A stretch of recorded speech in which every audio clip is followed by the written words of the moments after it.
Mercoledì si è spenta la luce del Codroipo, ma si riaccende domenica e si illumina con il gol di Ruffo. Mercoledì si era spento il Tamaia Fagagna e soprattutto sembrava spento Zorzetto, ma si illumina il Bomber con una tripletta e soprattutto le Furie Rosse fanno le furie contro la Pro Gorizia. 8 gol tra andata e ritorno. Continua a brillare in questo inizio di ritorno il Fagagna, ne parleremo in studio. Si riaccende la prima categoria e abbiamo seguito tutte e tre le prime della classe. Anche questo sarà un argomento, come l'incredibile situazione di Casarsa, via il mister Cocetta alla vigilia di uno scontro diretto decisivo probabilmente. Si spegne il Casarsa, si illumina invece il Rive Fleibano che riaccende le speranze, salvezza. Tanti argomenti da trattare ovviamente con terzo tempo. Non spegnete, restate con noi perché illuminiamo il calcio dilettante. Sigla!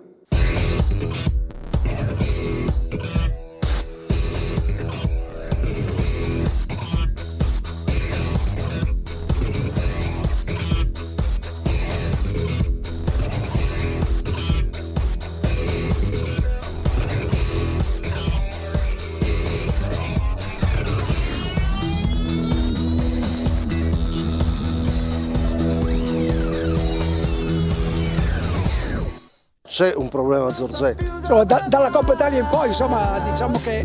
Spegni le luci della città, così che il cielo si illumina. Balliamo l'ultima volta, ma è già finita la musica. Spegni le luci della città, così che il cielo si illumina. Balliamo l'ultima volta, ma è già finita la musica. Pure che non ho. Sono caduto anch'io nel tormentone del momento, ma sempre musica italiana. Poi la preferita di mia figlia in questo momento, questa canzone di Angelica, quindi apro salutando lei e dicendo che dobbiamo parlare di chi si spegne, chi si illumina in questo turno. E poi non era riuscito a rispondere mister De Agostini su Zorzetto, forse sapeva tutto Luca Merlino, ha spento i fari e Zorzetto ha fatto tripletta. Ospiti da terzo tempo, bravi e ospiti importanti stasera. Luca Merlino, presidente Fagagna, Marco Nardi. Buonasera. Bomber Marco Nardi, quindi rivivremo anche un po' di momenti che avete vissuto insieme al Fagagna, e i nostri opinionisti Massimo Gerli. Buonasera. Ciao Jimbo. Simone Fornasiere. Buonasera. Torna a trovarci Bomber Dennis Gogas. Buonasera. 2 bomber di fronte. Beh, insomma, lui ha fatto qualcosina in più, però Infatti io sono seduto più basso, è giusto. Allora, il domandone che penso io tutto il giorno per Gerli è: chi vi ricordate che si è spento o che si è illuminato, tutti e due, o una squadra, un giocatore? Vado io per farvi capire un po' che tipo di risposta voglio. Io mi ricordo il Lignano, primo nel 2012 all'andata, poi si spegne, rischia addirittura la retrocessione. Uno che è illuminato, quando è arrivato Andreolla in eccellenza, illuminato, e l'ISM ha vinto. Gerli, cosa scegli? Chi si spegne o chi si illumina? No, chi si spegne, perché è giusto dirlo, anche questo è giusto. Io ti porto un esempio, nel 96-97, quando abbiamo vinto a Corbuns, a dicembre ci siamo spostati 3 giocatori a Fanna Cavasso, vicino a Maniago, non so se tu sai dov'è. Sì, no? sì, Vabbè, ok, no, sai tu, qualche volta mi chiedono dov'è Fanna. Non è di Torre Annunziata. Non tutti dicono Fanna. A parte gli scherzi, e abbiamo fatto un'andata super e invece un ritorno disastroso, spento tutto, siamo retrocessi quell'anno. Siamo retrocessi e subito dopo la società ha riconfermato tutto il gruppo e lì ha brillato il giovane, un grande giovane promettente, Paolino Giorgi, dove ci ha fatto salire, ci ha fatto ritornare su in eccellenza e salvati anche l'anno dopo. Vedi che poi tiri fuori delle sì, chicche. ma qualche cosina, dai, mi viene in testa, tante robe. Ti impegno il pomeriggio, ma te ne frega bene. Fornaciari. Vado anch'io indietro e siccome sapevo che avevi ospite il presidente del Fagagna un po' lo riguarda, ti parlo di una squadra che si è spenta ed è la prima volta che io ho avuto l'idea che il girone di ritorno sia un girone completamente diverso. Era campionato 2015-2016 di promozione, la Fulgor Godia, che era neopromossa, girò il girone di andata credo al terzo posto. Ha tipo 12-13 punti più di quel Fagagna che era terzultimo, si spense nel girone di ritorno, credo fece 7-8 punti la Fulgor, tanto che il Fagagna lo superò e lo fece retrocedere al play-out proprio dopo i tempi supplementari 0-0. E ti devo dire, un giocatore che invece vengo al presente, che ci si aspettava illuminasse e invece si è spento, Sokanovic alla Gemonese quest'anno. Mi aspettavo potesse fare molto di più. Bomber Goder.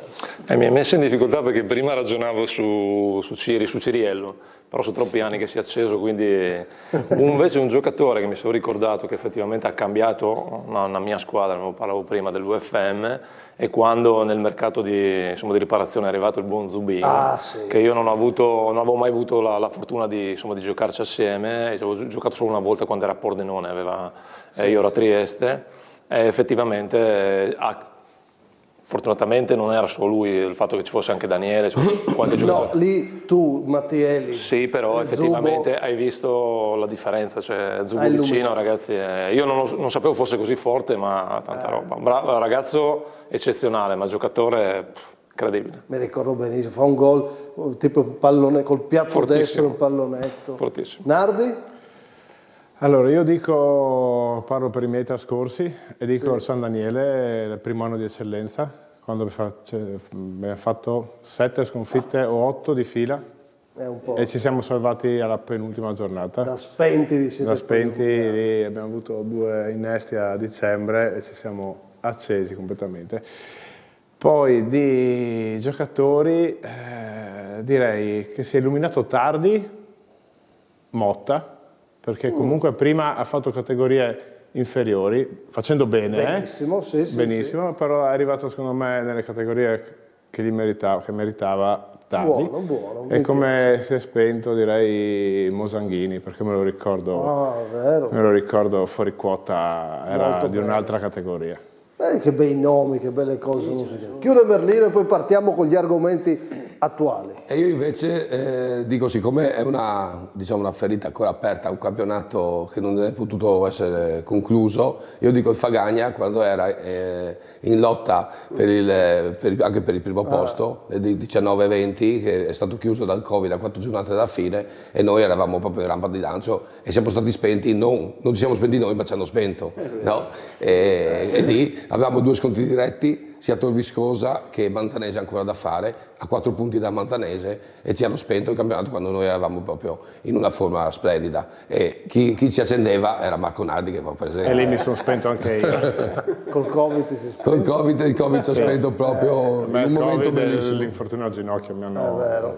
Però lì ci pensavi, cioè se fosse stato tutto lì normale... Noi in quel momento lì avevamo vinto 3-0 con Gorizia, veramente eravamo in un momento di forma... Sì.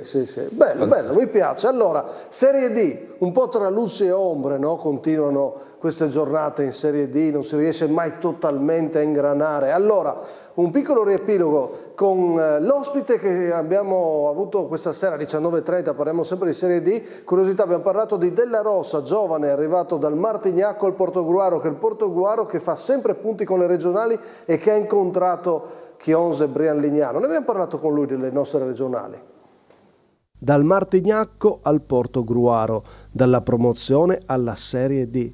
Il salto di Alessandro Della Rossa, classe 2006 di Fagagna, cresciuto nelle giovanili di Udinese prima e Union Martignacco poi. L'anno scorso non ero neanche under io, però il mister Trangoni mi ha dato sempre fiducia per tutto il campionato e l'ho ripagato.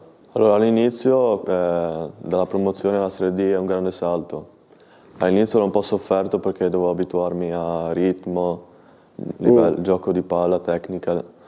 Poi man mano che mi allenavo mi sono trovato veramente bene, una grande squadra mi hanno accolto fin da subito. C'è anche lui nel Portogruaro che fa sempre punti con le nostre regionali e nel giro di pochi giorni ha incontrato sia Chions che Brian Lignano. Gli abbiamo chiesto un giudizio sul momento delle due squadre.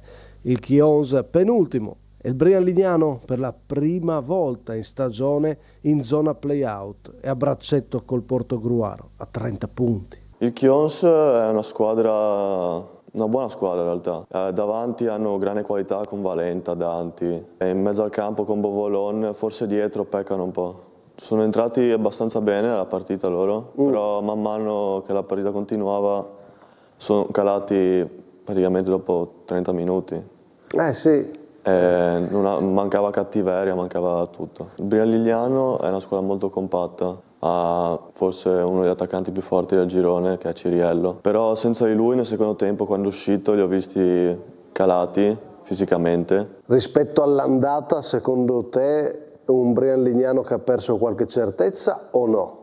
Secondo me rispetto all'andata sì, perché all'andata ci ha messo in difficoltà e siamo stati bravi noi a tenere la partita contro di loro. Però al ritorno anche loro hanno avuto qualche difficoltà.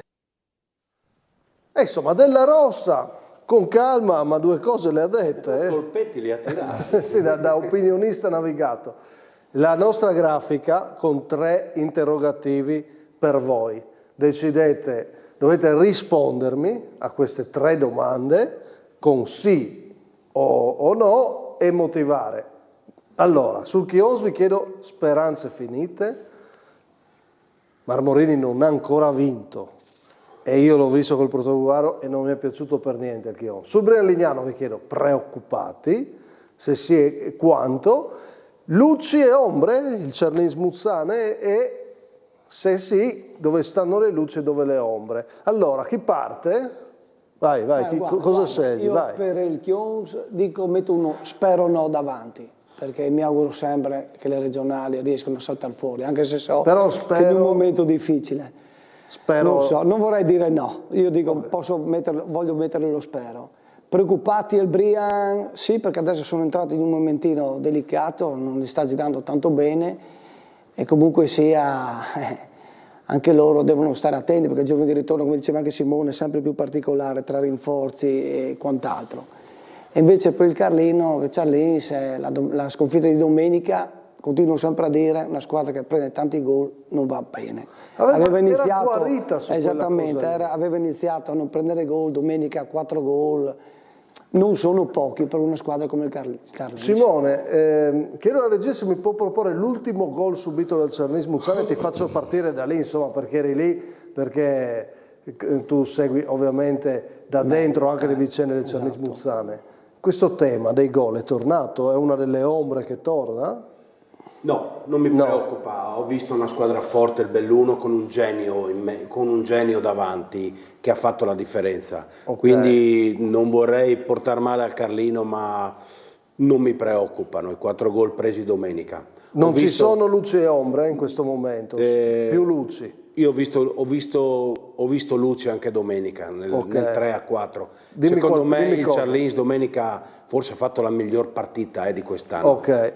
Proprio per questo è un peccato, no? Ripeto, ha trovato contro un Marangon che ragazzi, cioè fuori categoria per distacco. Quindi luce e ombre se vogliamo guardare il risultato, però insomma era la terza partita in 7 giorni contro una squadra forte.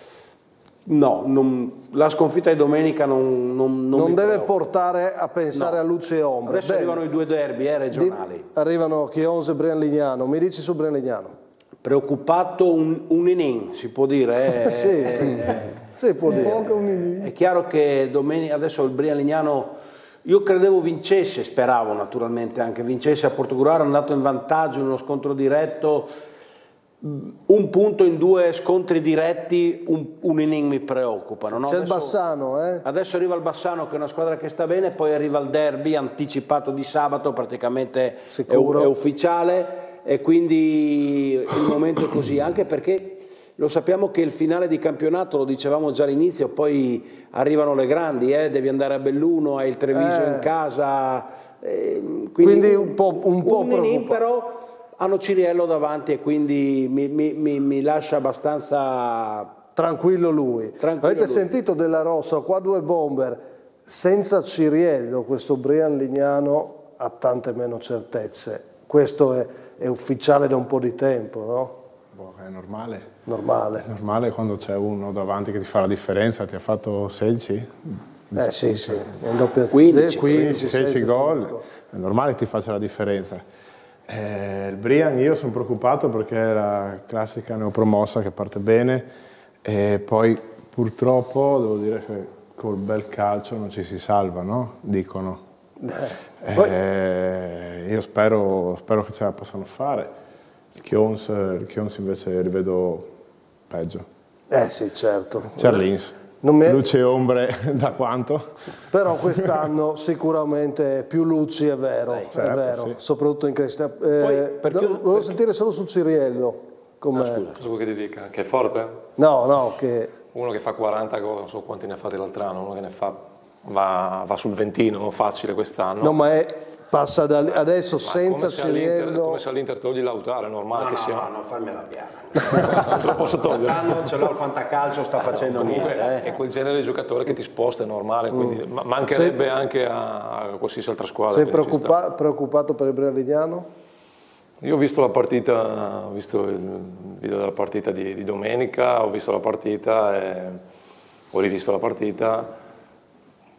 Sicuramente è un momento non buono, nel senso non facile, perché anche per il calendario che c'è un po' di cose negative, però bisogna essere anche onesti, cioè il Brian è dove tutti pensavano fosse in questo momento, poi ha fatto, secondo me in un momento ha fatto molto, molto bene, adesso in un momento magari negativo, però ha un allenatore che secondo me è bravo, con idee, un allenatore giovane che sa, una squadra secondo me che ci può stare, che se la può lottare. È chiaro che nei momenti di difficoltà bisogna continuare con la linea, hanno avuto quel tipo di approccio, secondo me devono salvarsi con quel tipo di approccio. Infatti non diciamo male del Brevignano, diciamo se siamo preoccupati perché per la prima volta va in zona play-out, al di là che ha la forbice e non li giocherebbe.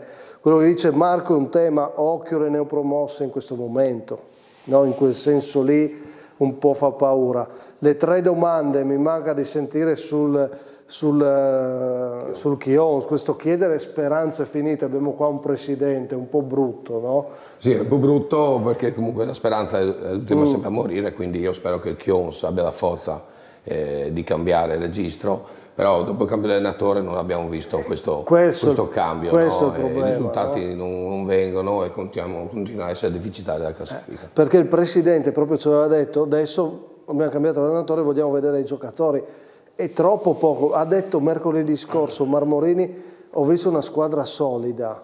No, ma adesso non deve essere solo una squadra solida, questa squadra qua deve fare i punti in qualsiasi modo, o no?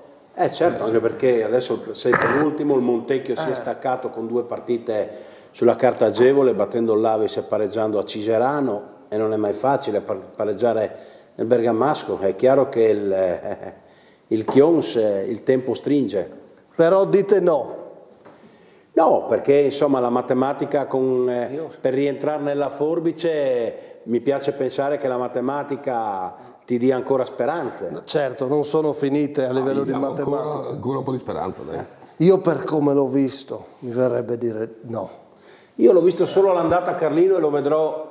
Lo vedrai domenica. Domenica, è chiaro che... Ok. Io parlo per quello che ho letto, ho visto le immagini, quindi spero sempre di no. Sì, per l'amor di Dio. Sperate, però poi è chiaro che bisogna essere realisti, no? Obiettivo, realisti, e questa scossa che non è arrivata è un tema tanto preoccupante. Posso dire una cosa del Brian per chiudere? Sì, vai. È stato fermo sul mercato anche il Brian, neopromosso. Ha perso Bertoni, ha preso De Anna, che è stata un'occasione. Però lo vedremo come sarà. Secondo me una neopromossa, io un pezzo 2 l'avrei messo dentro. Il Carlino quest'anno non ha fatto un mercato, o meglio l'ha fatto... Ha un Nicoloso in più che il Carlino adesso, no? Infatti ha Nicoloso che è tornato, ha preso Bonetto e Seno, che sono 2 acquisti in prospettiva. Bonetto credo abbia contratto addirittura già per il prossimo anno, è uno che viene dalla C. Ok, ma che il Cernez Buzzane abbia una forza a livello di mercato è chiaro, però no? un colpo, un pezzo me l'aspettavo in più dal Brian. Però io onestamente per come ho vissuto i mercati nei dilettanti ti dico che secondo me è importante cambiare bene. Cambiare per cambiare è relativo, se cambi bene ha senso, se probabilmente non hanno trovato insomma, pezzi che potevano andare bene in quel contesto lì, è quella che secondo me fa la differenza, perché cambiare giusto per mettere un pezzo in più non so quanto... Però ha perso Bertone che è un buon sì, giocatore, se Tommaso è un giocatore forte che tra l'altro insomma, conosco bene, però insomma, sicuramente avranno fatto i loro calcoli e Ok, dopo parliamo di un colpo di mercato Bodol Teor, vi devo chiedere cosa ne pensate, ma ci arriveremo. Luci e ombre, punti interrogativi, e adesso parliamo di Fagagna, no? Perché quest'anno abbiamo detto che il Fagagna può avere le luci, le ombre e quindi sicuramente abbiamo un punto interrogativo per te, Presidente, ma prima ne parliamo in questo servizio. Vediamo. Se si accorgono loro di avere tante cose, possiamo anche divertirci e provare a fare la classifica più alta nella storia del Fagagna. E a me piacerebbe quello. Superata la crisi il 15 dicembre con la vittoria al Boito di Monfalcone, il Fagagna ha cominciato a correre per quell'obiettivo dichiarato e che vuole fortemente mister Pagnucco, la classifica migliore della storia della Pro Fagagna in eccellenza. In un campionato così equilibrato si può provare ed è giusto darsi un obiettivo importante. 14 punti dal 15 dicembre in poi e un girone di ritorno. Sconfitta di Codroipo a parte, peraltro giocando una buona gara, i rossoneri hanno dato buoni segnali, sommando punti e vincendo gare importanti come quelle di Gorizia in casa col Tamai. E adesso arriva il derby con il Rive Flaibano all'andata deciso da un gol di Comuzzo che proprio in questo momento sta brillando. Abbiamo un Comuzzo che non sa neanche quanto forte è e io glielo dico sempre. Ho avuto piacere che è venuto a abbracciarmi perché è un po' di domenica che gli dico devi imparare anche a fare gol e lì è lo step successivo, però il ragazzo è eccezionale. Obiettivo raggiunto dal mister perché anche col Chiarbola Ponziana Comuzzo è ben appostato e sigla il gol del 2-2, seconda rete consecutiva in pochi giorni. Adesso al Fagagna non resta che centrare l'altro grande obiettivo, ovvero arrivare più in alto possibile. Presidente Merlino, sentito Pagnucco? Ho sentito Pagnucco, sì, lo sento spesso.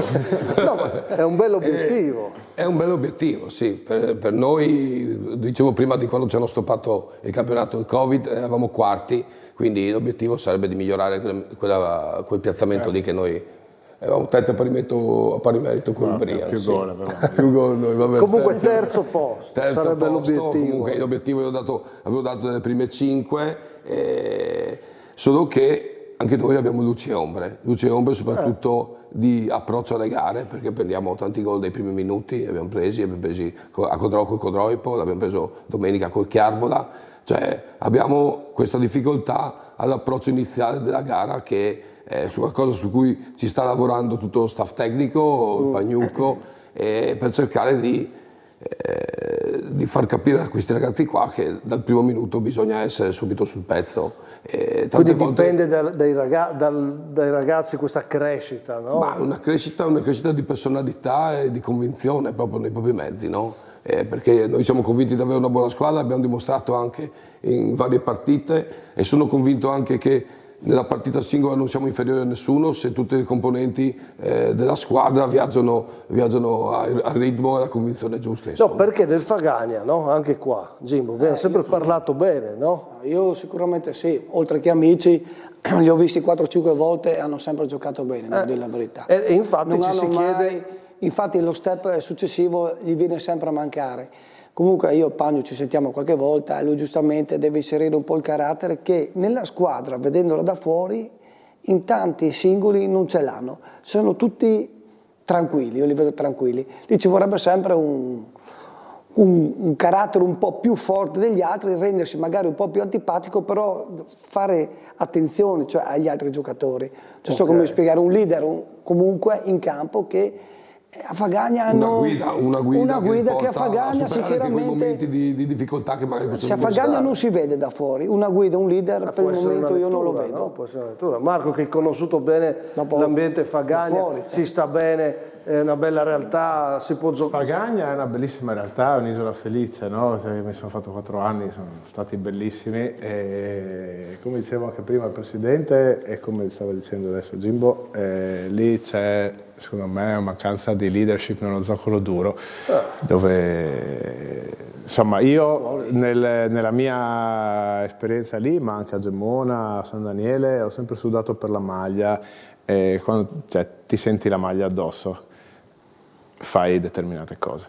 Un tema interessante. Lì hanno avuto rosa da quando sono andato via io e anche prima hanno avuto sempre la rosa per stare nei primi 5 e hanno avuto grandi allenatori da quello che mi parlano, io non li ho mai avuti. Sì, certo. Quindi insomma un tema, qualcosa Luca, ci deve essere. Un tema, Luca, è forse anche stato anche questo per te, trovare l'allenatore giusto al di là delle competenze tecniche, tattiche, Sì, no? sì, sicuramente. Perché nei dilettanti ci sono tanti aspetti, no? Oltre quelli. No, certo, infatti con Michele sinceramente abbiamo trovato, lui aveva anche smesso la carriera, aveva finito di giocare a Fagagna, quindi c'era una conoscenza anche precedente, però era già allenatore in campo Michele, no? E quindi conosceva l'ambiente, tutto, è stato un inserimento molto, molto facile da questo punto di vista. Ed ha la personalità che serve, però non è abbastanza, che serve a questi ragazzi qua, no? Vedevo che ascoltavi questo discorso della leadership. Perché abbiamo parlato prima che obiettivamente se vai a vedere la rosa, il Fagagna è una squadra forte, è una tra le più qualitative dell'eccellenza. Poi è ovvio che ci vuole pazienza, e so che qua per me pazienza a calcio non è che va tanto d'accordo, però bisogna dare tempo, ci sono ancora tanti mesi da giocare, per cui c'è tempo. Può arrivare a quell'obiettivo. Comunque sottolineo anche che stiamo giocando una squadra molto giovane, no? Perché abbiamo alla fine giornata siamo quelli che hanno avuto la media di età più bassa per la valorizzazione dei giovani, no? Quindi con la San Vitesse abbiamo giocato con 6 fuori quota dal primo minuto. Di qualità però, che non è una cosa poca. Questo è un merito, no? Certo. No, ma infatti diciamo che tutto quello che stiamo dicendo, Presidente, secondo me è quello che ti porta a dire, a guardarti con un occhio ancora diverso, cioè fare quello scatto ogni tanto. E io me lo aspetto ogni domenica questo scatto qui, no? Ogni domenica sono lì che guardo, dai che facciamo il salto, no? Perché fai le 2 vittorie, quando devi dare la continuità per dire se facciamo questa vittoria ci lanciamo verso le posizioni veramente dell'alta classifica, abbiamo sempre un passaggio a vuoto. Simone, che non sei intervenuto sul Fagagna, posto a te caro, no? Fagagna. Beh sì, insomma la zona collinare è quella che frequentiamo di più. No, ma dopo a noi, a tanti è caro, dopo vedremo anche per... È chiaro che con Luca Merlino insomma mi lega un rapporto anche di amicizia extra campo, quindi vado volentieri nei suoi locali e nel suo chiosco. Lo immaginavo. No, volevo dire che però Fagagna in questi anni ha dimostrato un percorso di crescita, no? Dai tempi quando Marco, che sono tornati in eccellenza. Diciamo che forse siamo rimasti male lo scorso anno, no? C'è stata un po' di confusione, un campionato con una salvezza arrivata alle ultime giornate. Insomma, adesso concordo col Bomber, insomma bisogna avere la calma di saper aspettare ed essere ripartiti con un allenatore che è al primo anno di eccellenza, quindi commetterà gioco forza anche lui degli errori in categoria, magari una domenica sarà convinto di fare un cambio e tutti in tribuna diranno ma cosa ha fatto? Effettivamente ha sbagliato una lettura, ma perché? Perché anche lui è partito quest'anno dall'eccellenza, anche se allena ormai già da qualche anno, è stato giocatore di alto livello, quindi io credo che la strada sia di nuovo quella giusta e insomma che Fagagna stia tornando l'isola felice che conoscevamo. Credo che insomma vogliano dimostrare che l'altro anno c'è stato un mezzo passaggio a vuoto, che per loro fortuna comunque sì, sono stati fatti degli errori l'anno scorso, quindi e poi per fortuna non li abbiamo pagati con la retrocessione, ci siamo salvati, ma sono stati fatti degli errori proprio dal livello anche societario, quindi io mi dal post Giatti, dai, inutile che ci nascondiamo, no? Dal post Giatti perché Giatti aveva fatto bene 2 anni fa. Sì, poi, molto bene. Ma poi sono quelle stagioni, ne parleremo fra poco, no? Poi non l'avete pagata, ma quando anche la società non riesce più a trovare la soluzione, magari cambia un allenatore, lo torni a cambiare, oppure fai delle scelte un po' particolari che rischiano di creare confusione. adesso nei non va, toccherò questo tema. Senti Luca, però mercoledì scorso giocato una gran partita col Tamai, sei d'accordo con me? Perché poi abbiamo chiacchierato, abbiamo fatto un'intervista a Stefano De Agostini, lì il Tamai erano tornati dubbi, no? C'era un problema a Zorzetto. No? Sì, sembra di sì, dalla partita di mercoledì si evidenziava quello, e poi domenica invece cambia tutto. È cambiato tutto in 4 giorni. Infatti voglio tornare, perché sentite proprio cosa ci aveva detto mercoledì mister Stefano De Agostini, sentite. Chiaro che insomma abbiamo perso troppe partite per poter ambire a qualcosa di importante, dobbiamo essere seri, dobbiamo anche fare delle valutazioni, perché qui oltretutto molti giocatori nostri si stanno giocando anche la permanenza in una società che da qui in avanti cercherà di fare sempre qualcosa di importante, quindi valuteremo da qua alla fine chi è in grado di sostenere certe pressioni. Giocatori che si giocano la riconferma, e il mister? Il mister come sempre, il mister è l'8º anno che fa a Tamai, per 7 anni ha portato i risultati che la società gli ha chiesto, quest'anno ha portato la squadra in finale di Coppa Italia, non è finito ancora il campionato. Io ho già detto a qualcuno, scherzando, che non ho mai visto dare la medaglia d'oro nei 100 metri alle Olimpiadi dopo i 70 metri, no? Come mi commentate? Cosa prendete di queste dichiarazioni di De Agostini? Io prendo il fatto che lui dice che molti giocatori si stanno giocando la riconferma in una società che vuole fare le cose in un determinato modo, quindi vuol dire che rode dentro nel non esserla davanti, perché forse la società senza proclami voleva esserla davanti, ma che è una società che se non sale quest'anno ci riproverà. E fa capire che, cioè, secondo me, quei giocatori dentro, c'era anche l'attaccante Zorzetto che è andato in panchina, secondo me era un messaggio un po' in codice. Poi domenica Zorzetto, dicevamo, tripletta, sì, la sua rinascita. Non credo solo per Zorzetto, però. No, non solo per lui. E titoliamo però il passo indietro di Gorizia. Vi chiedo una battuta veloce, però Bomber invece sulle dichiarazioni di Agostini. La battuta è bella sui 70 metri, ci sta, perché effettivamente mancano ancora tanti mesi. Effettivamente anche questo ne abbiamo parlato prima, il Tamai è obiettivamente una delle squadre più forti del campionato e obiettivamente è sotto livello. Fermo restando che hanno tanto tempo ancora, c'è la possibilità, anche perché parlavamo che veramente hai 2 partite positive, ti ritrovi secondo, terzo, primo, per cui c'è fortunatamente per loro ancora tempo, però insomma, se vai a valutare il momento non puoi essere felice. Io devo aggiungere anche, è vero che non si può dare la medaglia ai 70 metri, però qualche indicazione c'è, se i giocatori sono in discussione è difficile che riescano a portarti a chiudere qui. O forse sì, può anche lui dire li metto in discussione perché voglio che loro mi guidino in questi ultimi 30 metri per farcela ancora, no? La fortuna è che mancano 30 metri ma non c'è nessuno che scappa. Marcel Jacobs davanti che sai che non lo prendi più. Passo indietro Gorizia, cosa mi dite?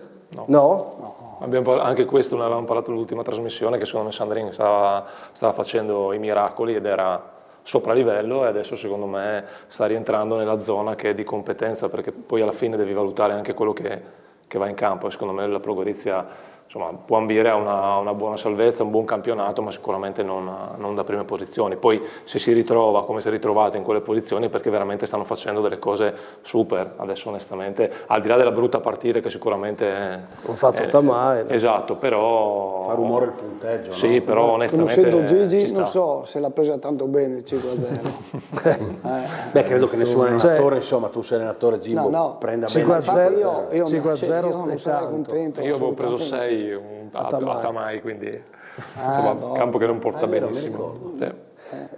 Il Tamai ha gli exploit, perché ha questa qualità degli exploit, ma è chiaro, dico passo indietro, proprio perché Gorizia aveva riacquistato determinata fiducia. Filotto. No, non puoi andare a Tamai a prendere 5. Però no? Fiducia, io l'avevo vista mercoledì, aveva vinto a Casarsa. Però era la prima che vinceva il giro di ritorno. Aveva pareggiato. Intendi, scusa. Prima. Pensavo, no? Scusa, avevo inteso che dicevi il giro di ritorno, queste ultime. No, questo ritorno sta riproponendo un po' quel ritmo dell'andata, no? È pareggiato con l'Azzurra, prima ne aveva perse 2 col Fagagna e un'altra, adesso è brutto nel punteggio, comunque ha vinto a Casarsa, altra squadra in questo momento in difficoltà. E infatti vado con il non va, che tocca l'eccellenza ma anche la promozione. Non va. La gran botta! Non va. Premessa, le società avranno sempre il vero polso della situazione rispetto a chi guarda da fuori, ma quando fanno delle scelte è normale vengano giudicate e allora diventa normale discutere l'Ellemè e il Casarsa. Il presidente Pattaro ha deciso insieme a Russo la separazione, ma il rischio di un contraccolpo c'era. Una squadra già non al meglio con il Cervignano, che pareggia con l'ultima della classe e che gioca male e perde meritatamente uno scontro diretto, il presidente in panchina che viene espulso. Elementi che dicono che in questo momento la scelta della società non ha portato un beneficio. Il Casarsa allontana Coccetta che aveva dato una svolta a livello di risultati e si presenta allo scontro diretto con il River Flaibano con il terzo allenatore, seppur Visalli sia lì da inizio anno come secondo. Risultato? Una sconfitta ampiamente meritata e un nuovo passo indietro in chiave salvezza.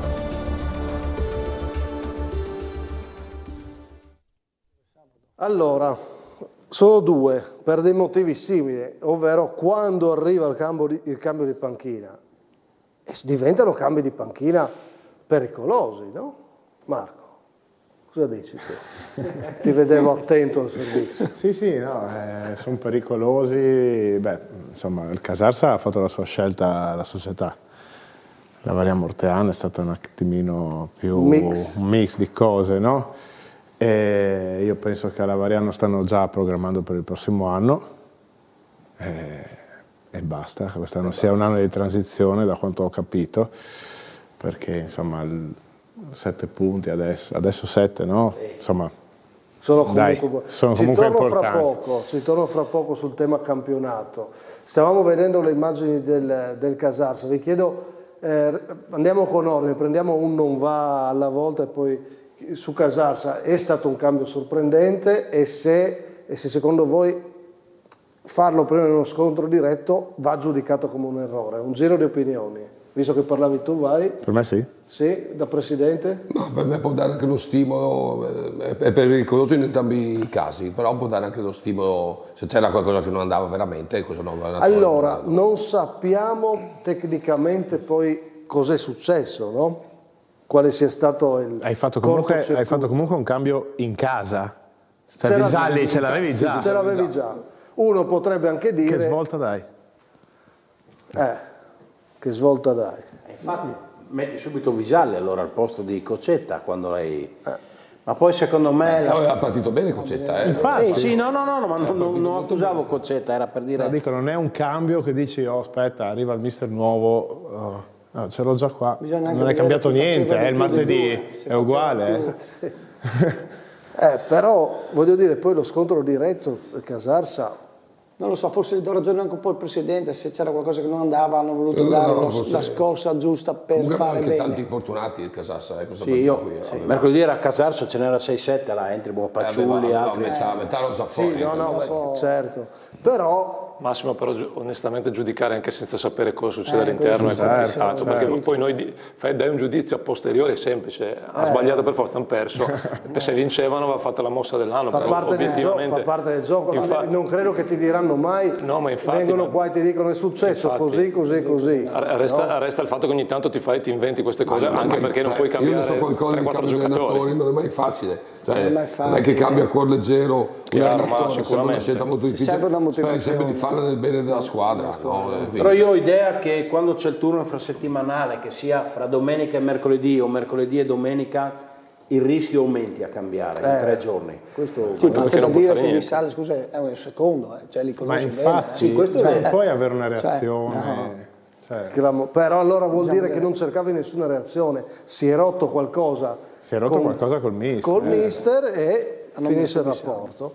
È chiaro che però quando fai queste decisioni comunque creano delle situazioni, no? Dei malumori o delle situazioni difficili da gestire, non dei malumori, dico, i giocatori magari non ne hanno pagato le conseguenze, però creano delle situazioni. Poi era la partita di Coccetta, perché il River l'ha portato lui in eccellenza vincendo il playoff, la finale, è vero, lì contro la Varia Mortean, proprio tutto. Sì, poi una mossa un po' strana, no? Un po' strana. E tornare invece sull'LME, prima sconfitta tra l'altro è arrivata. Sentiamo i pareri su questa sconfitta. Domenica erano nostri ospiti Russo e mister Bradaschia. La prima sconfitta secondo me doveva arrivare, nel senso che sono troppe le partite che vengono vissute su degli episodi. Secondo me non è stata, come ha detto il loro mister, questione di episodi. Secondo me oggi abbiamo meritato di vincere la partita e quindi va anche fatto un applauso ai miei giocatori. Ma che doveva arrivare non era per forza detto, perché per come era andato il giro di andata probabilmente abbiamo rischiato 1 volta e mezza di perdere la partita, quindi non era detto che dovevi perdere per forza una partita durante l'anno. Ho visto una squadra un po' disunita perché comunque in campo tra di loro ho visto cose che in una squadra non vanno tanto bene. Infatti ai più vecchi, a De Cecco, a Catania, a Zucchia, gli ho detto: se volete fare qualcosa di grande cominciate a ricompattarvi e a non fare queste cose che vi porterà solo peggio.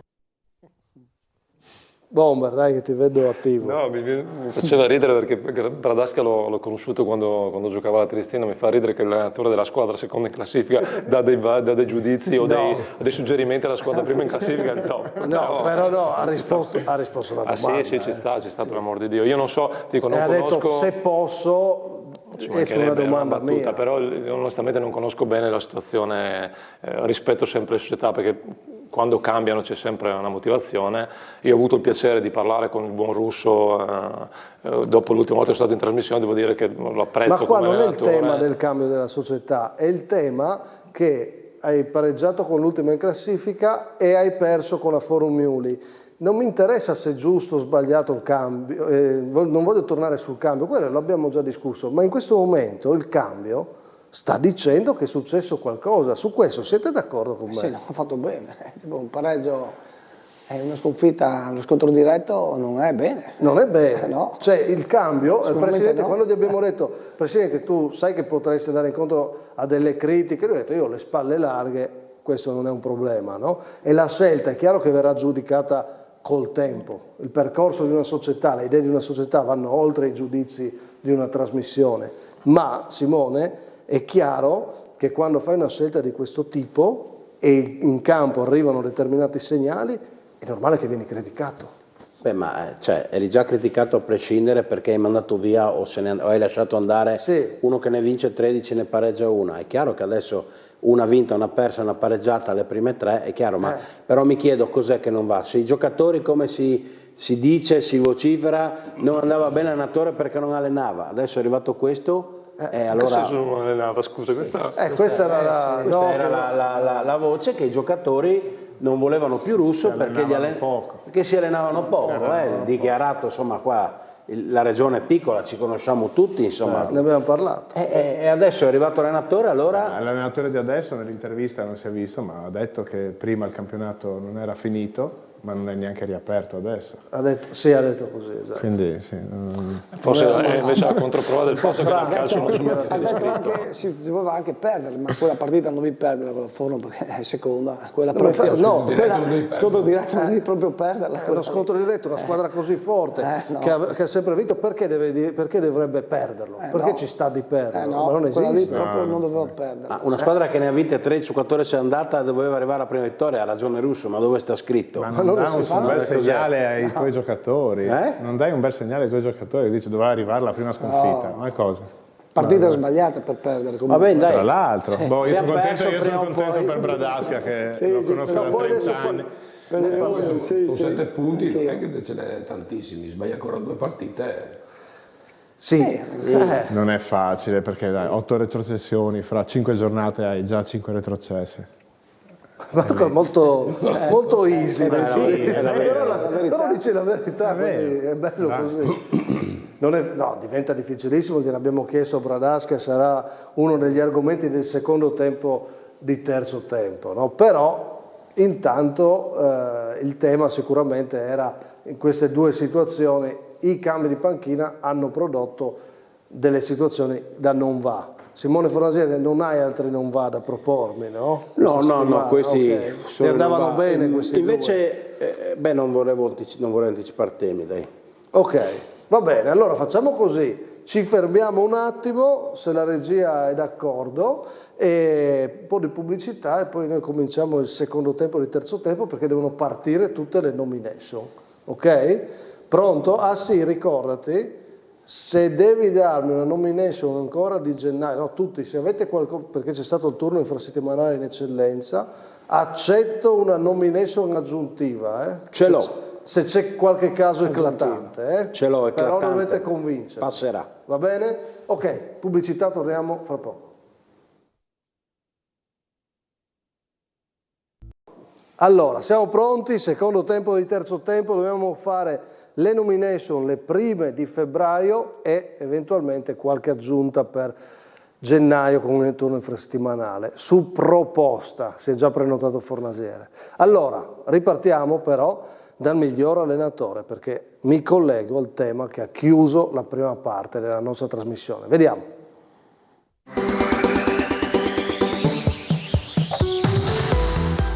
Sei da nomination questa settimana, da miglior allenatore. Va bene. Stai facendo bene, non so com'è il Sì, Bradaschi. io sono molto allenatore. contento. Daniel Bradasca, mister della Forum Miuli, sta dimostrando tutto il suo valore ed era stato ad un certo punto messo anche in discussione in questo campionato. Penso che io non ho mai nascosto la qualità e la forza della mia squadra, quindi non sono uno che dice stiamo facendo un miracolo o qualcosa.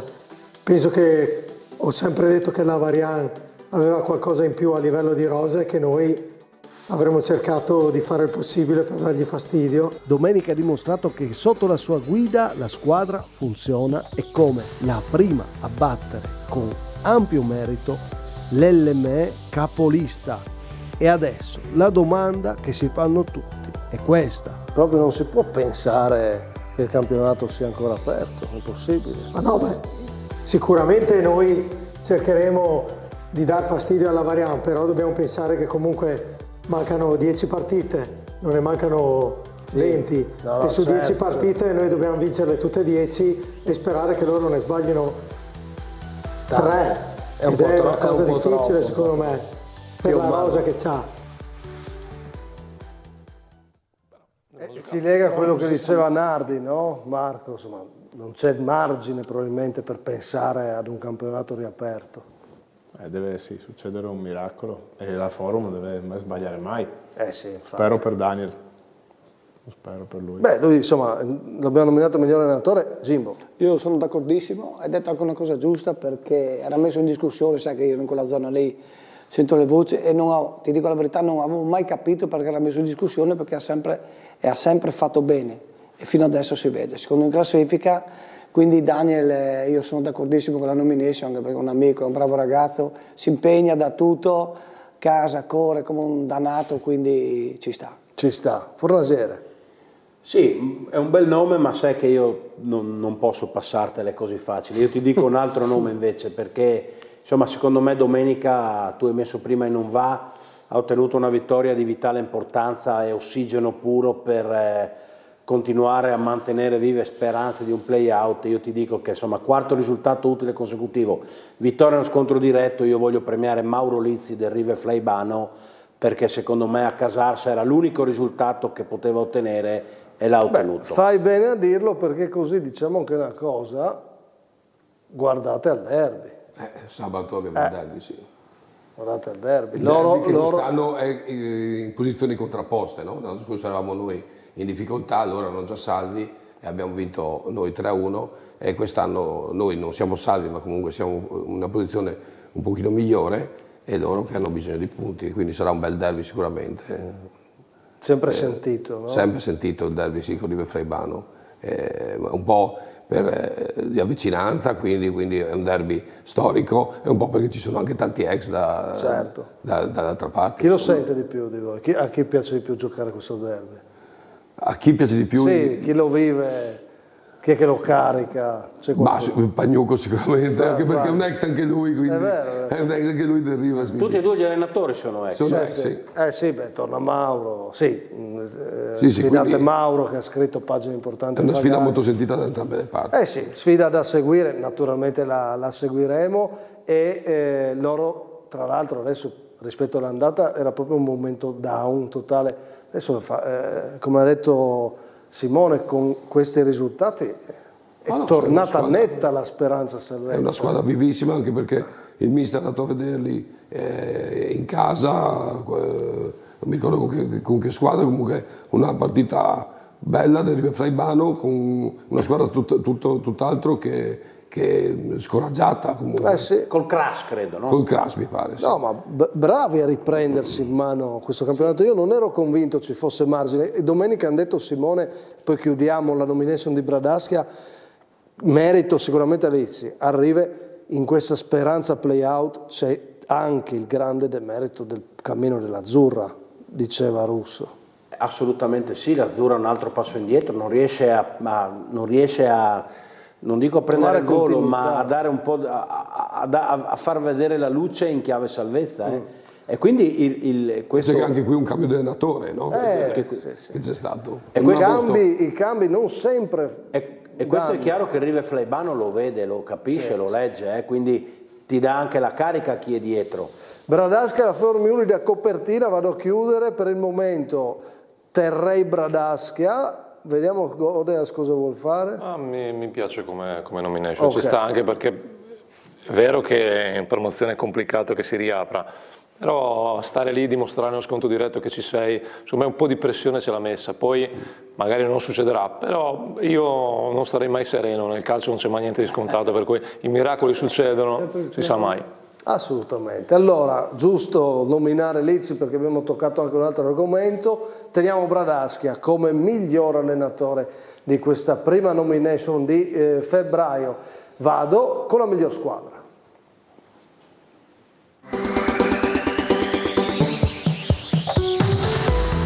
La squadra di mister Monorchio vince lo scontro diretto con l'Opicina nettamente 5-2. Ci sono i gol di Filippo, doppietta, Costantini, Cos, gli assist di Braida, un rigore parato da Sorci. Insomma, questa è una vittoria di squadra, un primato che diventa sempre più consistente. Il centrosedia natisone del presidente Todone è ripartito subito con la marcia giusta.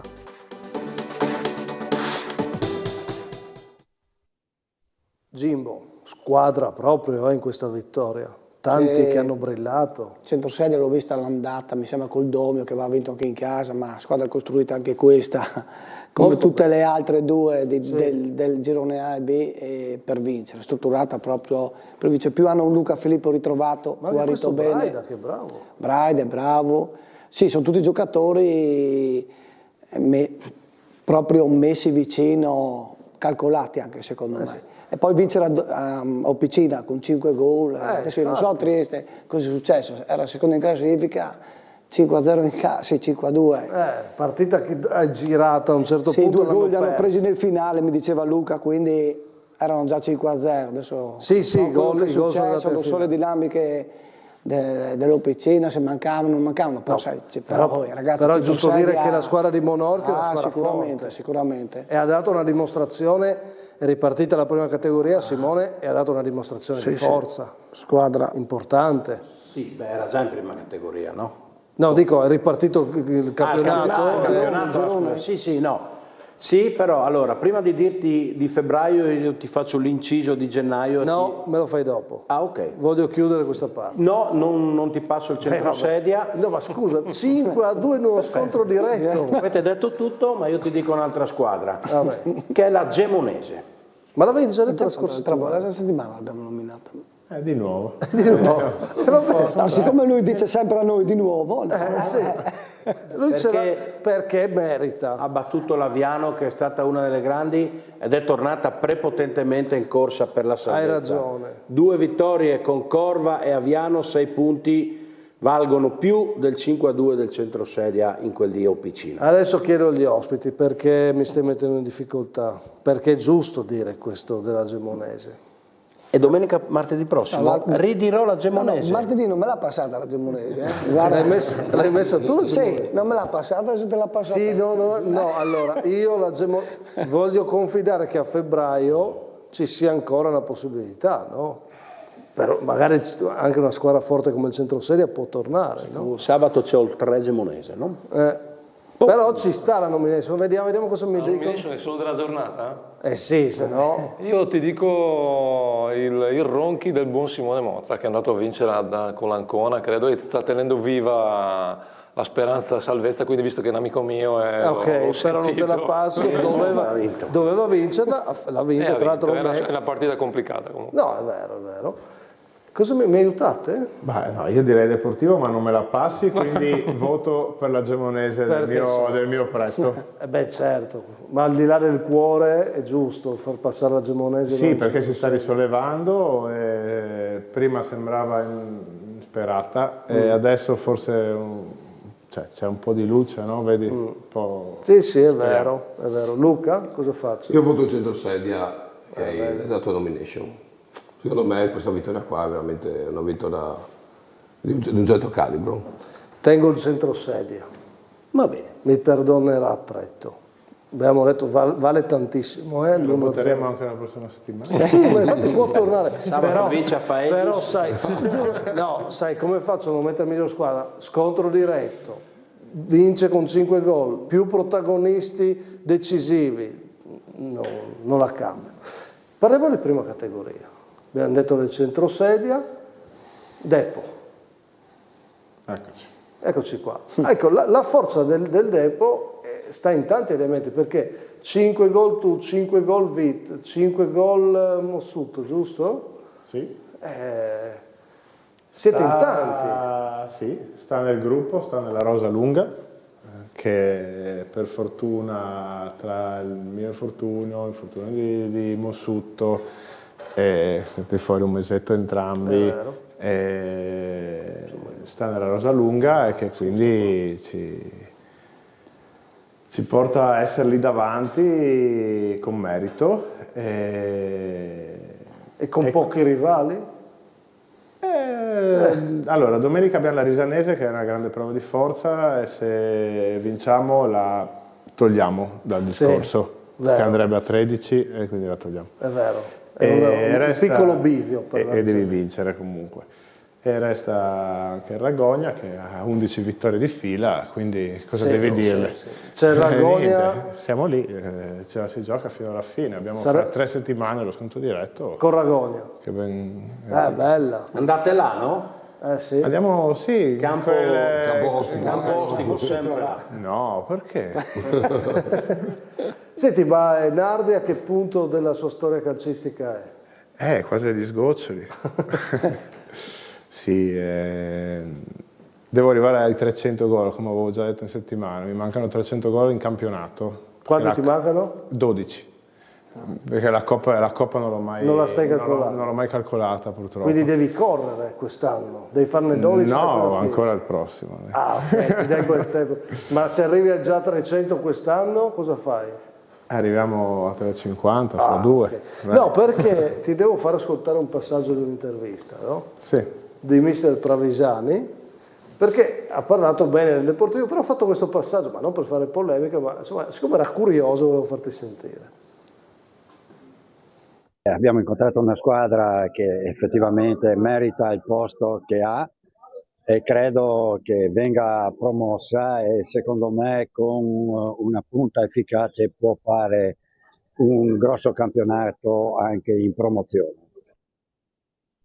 No, sai perché? Perché l'ho sentito e ho detto, con Nardi lì No, ti sei sentito toccato magari. Quella davanti. Beh, sì, mi sono sentito toccato, no, dai, alla fine ho 35 anni, vado per 36, hanno ragione che se andiamo in promozione di prendere una punta giovane, potrei fargli da chioccia se mi vorranno. E meno male che non avevamo una punta efficace, perché sennò perdevano invece di 4-1 quanto? Sì, ma lo dicevo per la prossima stagione, per la promozione. Quindi tu però... Giusto un po' ha toccato. Non per maloso. Ma non so se però non penso fosse una polemica con te, dai. Non credo. Beh, Dio. Spero di no, insomma, però evidentemente non ha visto questa punta efficace domenica. Adesso ne ha messi 2 in marcatura uomo, va bene. Va bene, ok. Però quindi tu vuoi fare il protagonista ancora in promozione col Depo? Io voglio fare il protagonista dove sto bene. Protagonista o no, voglio star bene e far star bene, che la società sia contenta di me. Senti, ci riguardiamo un po' di gol, guarda qua, dai.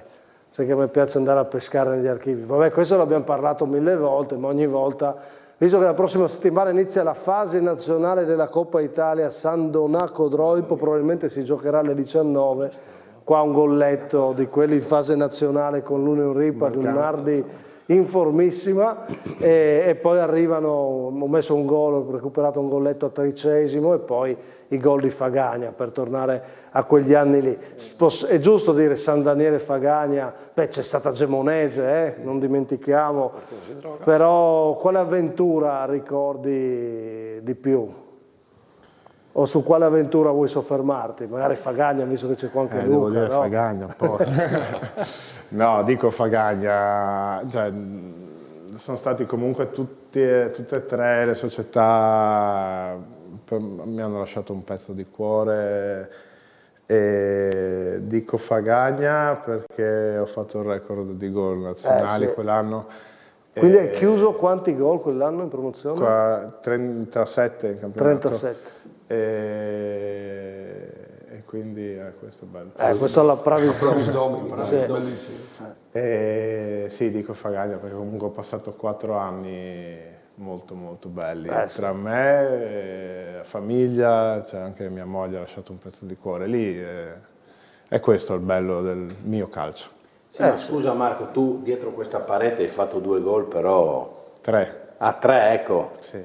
Nella Supercoppa. 3 gol lui e 2 Tusini, ha parato 2 rigori. Supercoppa con la Se devo scegliere la giornata più bella della mia vita, sì, è qua dietro. Tripletta al Friuli, insomma. E c'era anche tanta gente. Forse neanche Dennis. No, io mi manca. Scherzo, ovviamente. No, poi, visto che qua approfitto perché ogni tanto parlo di quelli che ho incrociato nei miei 10 anni, 8-9 anni di dilettanti, è uno dei pochi attaccanti che quando ci ho giocato contro mi sono piaciuti perché vedi che ti danno, che hanno qualcosina in più degli altri. E lui, mi ricordo Bondi Fabbro, Zubin che ci ho giocato, ma non sono tanti che ho avuto il piacere di vederli, quindi gioca ancora. Beh, direi bello detto da chi ce l'ha. Beh, Luca Fagagna ha tracciato una traccia indelebile, infatti l'avevo chiamato qualche settimana fa perché stiamo predisponendo, il prossimo anno c'è l'80° del Fagagna di fondazione, stiamo predisponendo un libro dove ovviamente una pagina verrà dedicata a Marco Nardi per quello che ha fatto in questi 4 anni a Fagagna. Bello. Queste sono le cose che restano, no? Però è clamoroso come Marco Nardi non abbia fatto un anno in D almeno. Perché non l'hai fatta? Perché non ti hanno chiamato? Perché c'è il bip, perché eri un po' così, dai. Sei Tu eri migliorato. andato in prova all'Arzignano, dove? Da qualche parte mi pare. Penso, non mi ricordo neanche io. No, ero andato in una prova con tanti procuratori, insomma, non era una società sola. Sì. Però, però peccato. Tante proposte, ma mai avuto quella purtroppo. A Fagagna fa il record ed è una bellissima storia, però è giusto dire che a San Daniele vediamo il Nardi Prime. Esplode dai a San Daniele. No? San Daniele esplode. Sì. Sì. Era un momento, poi insomma consolidato con un'annata clamorosa, con quei passaggi che abbiamo visto anche con la Gemonese allo stadio. Devo chiudere perché ho voluto parlare di tutte le 3 capoliste della prima categoria. e parliamo di Teor. Vediamo un servizio a Sacile, tante storie nella vittoria per 3-0. Il Teor riparte da Sacile con un acquisto in più. Obodo, l'ex udinese arrivato dall'esperienza in terza categoria con lo Soppo. È anche il giorno del ritorno il 25 aprile di Medicabine. Il presidente Salvador lo omaggia con il libro del centenario consegnato da Lidia Nadal e quell'abbraccio ricorda i biancorossi i tempi d'oro della Serie D e del professionismo. Ora la sacilese fa fatica e questo Teor viaggia. Cabina l'occasione del vantaggio ma spreca, non è da lui. Poi il gol dell'1-0. Chiama palla sulla sinistra Turchetti, servito da Venier, il numero 7, mette l'angolino. 1-0 con Turchetti, l'assist di Cabina di tacco per Osagede, Onnivello, recupera. Secondo tempo, il 2-0, arriva così al volo Osagede, impatta con il destro e mette all'angolino. Il Teor esulta. Ancora un'occasione per Cabine, spreca il numero 10, tutti increduli. Gobbato cerca l'angolino, non lo trova per poco. Poi ancora la squadra di Berlasso con il numero di Venier si salva la difesa di casa. Tanto Teor che continua ad attaccare con Gobbato, palla sul secondo palo e stavolta sì, Cabine non può sbagliare e sigla l'ex di giornata, il gol del 3-0. Qualche minuto anche per Obodo concesso da Berlasso e le ultime occasioni sempre con Cabine che va via e con il destro cerca Osagede ma non lo trova. Alla fine sono abbracci tra Osagede e Obodo e un Teor che aspetta domenica il Pasiano per lo scontro diretto che potrebbe essere già decisivo. Ha parlato di un libro, Merlino, insomma nel libro della sacilese Lidia Nadal, il compianto marito Presotto, Cabine, insomma un libro con una storia bellissima. Momento difficile per la sacilese, Teor che continua la sua corsa. Prima di parlare di Obodo, col Pasiano, cioè se vince il Teor finisce il campionato? Anche lì un altro scontro, quindi se tanto mi dà tanto, allunga ancora, è più 7 adesso, non mi sembra? No, 9. 9, va più 12, direi anche sì. È un match ball. La differenza di squadre con le altre è se tanta. vale per il Deportivo con la Risanese, vale anche per il Teor col Pasiano, 13 o 12 cambia. È molto chiaro, Sì, ma questa occasione di chiudere su squadre. Avreste preso Bodo? Allora il presidente ha detto: io ho un problema a metà campo, perché devo rischiare? Mi metto al riparo e prendo un giocatore conosciuto, di esperienza, che insomma ha fatto la Serie A e quindi un signore di Teor viene a Teor e può anche vedere Obodo, magari scambiare una chiacchierata, dinamiche che secondo me nei dilettanti bisogna sempre ricordarselo, no? Perché noi magari per noi non cambia, magari al signore di Teor vedere Obodo e fare la foto può anche far piacere, no? Vi vedo poco convinti. Quando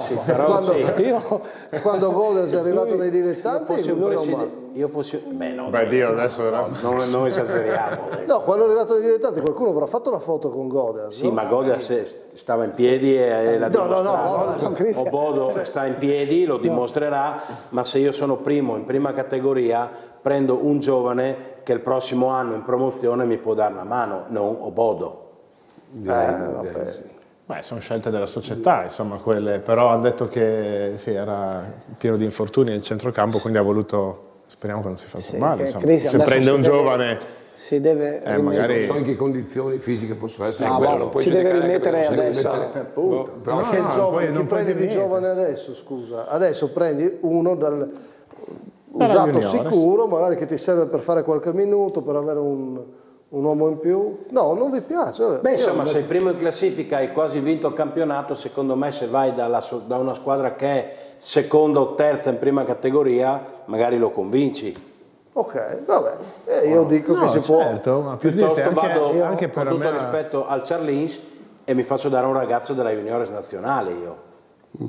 ti viene. Ma non, ma non Ti credo viene. che l'Unione Nazionale o chiunque avrebbe cambiato la filosofia e la storia del Teor da qui ai prossimi... non la cambia neanche Obodo. Il prossimo anno il Teor va in promozione. Da chi va a prendere i giovani? Da una qualche società. Vai già adesso. E infatti, quello, concordo. Però non è che, cioè, voglio dire, prendere Obodo è un peccato mortale. No, certo. Bisogna capire se è già in grado di dare un apporto da questo centrocampo. Secondo me è poco funzionale per il futuro. Ok, quindi la parte così che ho trovato io, questa lettura di dire c'è anche il fatto che è un ex professionista. È un po' di immagine. È un colpo social, dai. Ci può stare per il contesto. Poi ripeto, amico... per giudicare bisogna vedere in campo perché non si può. La però mossa... per fare le foto. Sì, ci sta.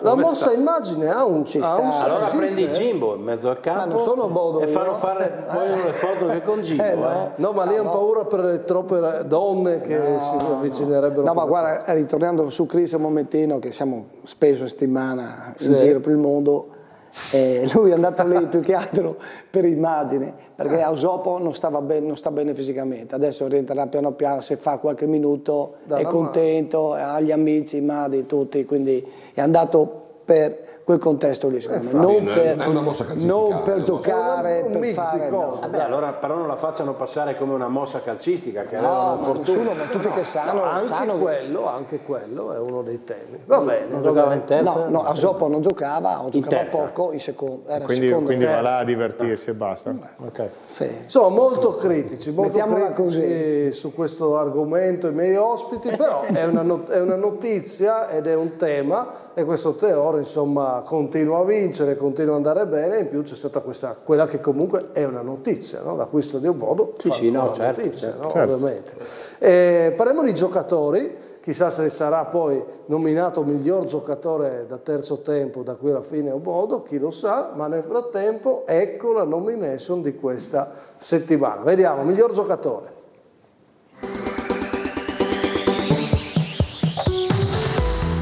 Assist e gol contro il Kras. Si parla poco di questo attaccante, tutta velocità, che è tornato al San Luigi, dove 2 anni fa non era riuscito a rendere causa l'infortunio al ginocchio. Quest'anno è uno dei segreti di un gruppo che funziona in campo e fuori.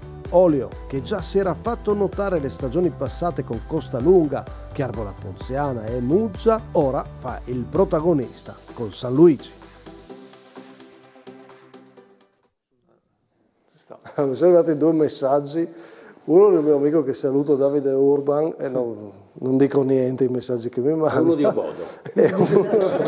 E uno, non so se si riesce col telefono, perché non abbiamo il tempo di mostrarla.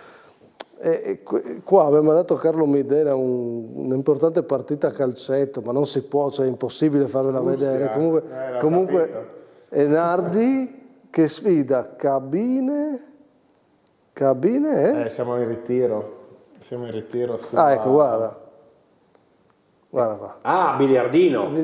Sì. Chi c'è? Cabine, Nardi? Non riesco a riconoscere io. Ma Nardi non si ricorda più. Cabine chi è? Carlo Midena forse proprio. No. Dopo ti passo il telefono e svelerai chi sono i protagonisti di questa sfida. È stato un bel ritiro, dai, diciamo così. No, guarda, arrivo. Guarda, scusate, così guardi. Non vedete i messaggi contro Fornasiere che mando? Ah sì, Graniere, ok. È un fuoriquota. È un fuoriquota, non possiamo ricordarci. Ma Fornasiere ha scritto male. Sì, lascia stare. Allora, vediamo. Olio, Gerli? Io non la passo, e tu sai che io ogni volta premio chi fa tripletta, e quindi vado su Zorzetto, come dall'inizio delle trasmissioni vado su lui. E io quante te ne ho passate quest'anno? Non importa, una forse, non importa. Una. Io però tengo il mio.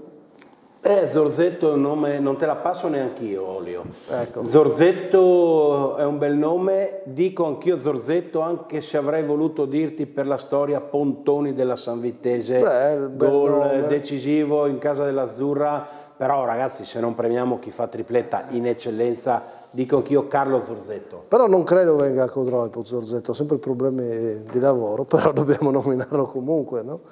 Non lo so, se poi sono giustificati come possiamo farci. Guarda che siete tra le migliori squadre, appuntamento il 20 febbraio, ti aspetto. Prima del Bomber che aveva il voto decisivo, cosa mi dici? Ma io ti ho detto per la tripletta anche io, non sono detto. Non posso Tutti hanno deciso. Bomber? Sì, però Olio è un giocatore che merita. Un giocatore forte, un giocatore determinante in categoria, però onestamente a me Zorzetto Lato piace particolarmente come tipo di giocatore, per cui fa 3 gol, insomma, ci sta a premiarlo. Allora va, Zorzetto si cambia, quindi Gerli guida la rivolta e per la prima volta, per la seconda volta stagionale vince aiutato dagli ospiti. No, però io ho sempre detto dall'inizio che chi fa 3 gol è vero. No, la tripletta la tripletta va premiata. Va Zorzetto. Però anche Pontoni, era una bella storia anche Pontoni. Anche un bel gol, comunque. Sì, un bel gol, ma poi rientra il primo gol in eccellenza con la San Vitesse. Vero. Bene, migliori gol. Vediamo un po' qua cosa scegliamo. Migliori gol abbiamo. Questo è Berton del Valle Noncello. Sinistro. Visto che c'era, ha puntato sul sinistro da fuori. Pam. Cosa fare da lì? E la mette bella a scendere sul secondo palo. Mussutto, soprattutto l'aggancio. Ha fatto uno stop. Lo stop è tanta roba. E poi, scusate, nella serata non abbiamo parlato, dicevo, si spegne a Muggia il Codroipo mercoledì, si riaccende a Monfalcone con questo gol, questo è un gran gol di Ruffo, per il peso che ha, perché arriva e la mette dove non può prendere al portiere. Comunque 3 gol diversi, con pesi diversi, belli. Chiediamo agli ospiti, Nardi, quale premieresti? Allora, io sono di parte, però Mussutto, il mio compagno di squadra, qua non si vede da dove arriva il lancio, ma ha fatto uno stop clamoroso. Vero. E dopo il tiro, insomma, ha trovato... Era fuori un po'. Il portiere era un po' fuori, però insomma è stato bravo, quindi voto lui perché ha questi 30 secondi di amnesia ogni domenica che può tirarti fuori dal cilindro. Ok. Berlino. Ma io sono anche su Mussutto perché secondo me, oltre allo stop, è stato velocissimo nell'esecuzione, no? Si è girato, ha toccato la palla e l'ha messa subito sotto la traversa. Quindi per me è Mussutto. Gli ospiti in caso di indecisione hanno indirizzato la votazione, no? Tocca a voi. Vado su Mussutto perché ti spiego, l'ho visto parecchie volte e non sempre gli arrivano questi stop, qualche volta anche cose più semplici non riesce a farle, quindi Marco mi dirà che è anche vero, quindi sto giro qua gli è venuto bene lo stop, la conclusione dico anch'io. E quindi agli ospiti si aggiunge un voto decisivo di Gerli. Fornasiere. Certo, ci sono puntate in cui voteresti tutti e tre, puntate in cui fai fatica. Ruffo per il momento che arriva, perché la mette sotto l'incrocio è bello, ma ragazzi Mussutto la controlla e calcia in maniera impeccabile, Mussutto. Sono 2 e mi pare che è delineato, vediamo se va Siccome il mio non conta, no, effettivamente il gol è bello, però io per l'importanza, anche perché Enrico Ruffolo insomma, ha avuto poco spazio in D, secondo me è un giocatore che vale, che è un giocatore forte e per il peso di questo gol, sapendo che comunque non verrà premiato comunque. In una rete che tu hai gonfiato spesso lì, Sì, ogni tanto mi capitava, però ha fatto un gol importante, quindi bello. sta premiare Enrico. Comunque era carino quello di Berton. Ti ho detto stasera erano tutti e tre che... sì. Allora, rapidamente, vogliamo far entrare qualcuno nelle nomination di gennaio? Prima di sentire, ti sei prenotato solo tu, vi devo chiedere, cercherò di recuperare questo gol che vi faccio vedere in una immagine un po' più nitida, però intanto dovete accontentarvi di questo. Arriva palla e turla nella Manzanese, gli arriva palla, la stoppa e rovescia. Quindi a gennaio lo aggiungiamo tra i migliori gol? Bello. Sì, no? Sì. È bello, sì. Sì. Mi pare di sì. Mi pare che ci tocca, no, farlo. Ok, quindi lo aggiungiamo. A proposito di giocate divertenti, guardate se faceva gol questo domenica invece scorsa, torno proprio all'ultima partita. Sì. Questo fa una cosa assurda, ragazzi. Siamo Bisiaka, il giocatore della Bisiaka, al di là di chi sia, che non sono riuscito a scorgere il numero, sponda sulla recinzione È tornato dentro. e torna dentro, salta l'uomo e riparte, assist, e poi Blažević para. Ma si può fare per Allora, infatti non credo, probabilmente non si può fare. La prossima volta che c'è Andrea Merlino magari... Glielo chiediamo. No, ma non puoi uscire dal campo, com'è? No, puoi uscire dal campo, però tu... Però tu ti aiuti, però tu trai vantaggio da un corpo estraneo, non so se... Allora, guarda, Magrini mi ha detto: ho il dubbio che non si possa fare, da vecchio regolamento no, non so se nel nuovo, visto che non arbitra da un decennio perlomeno,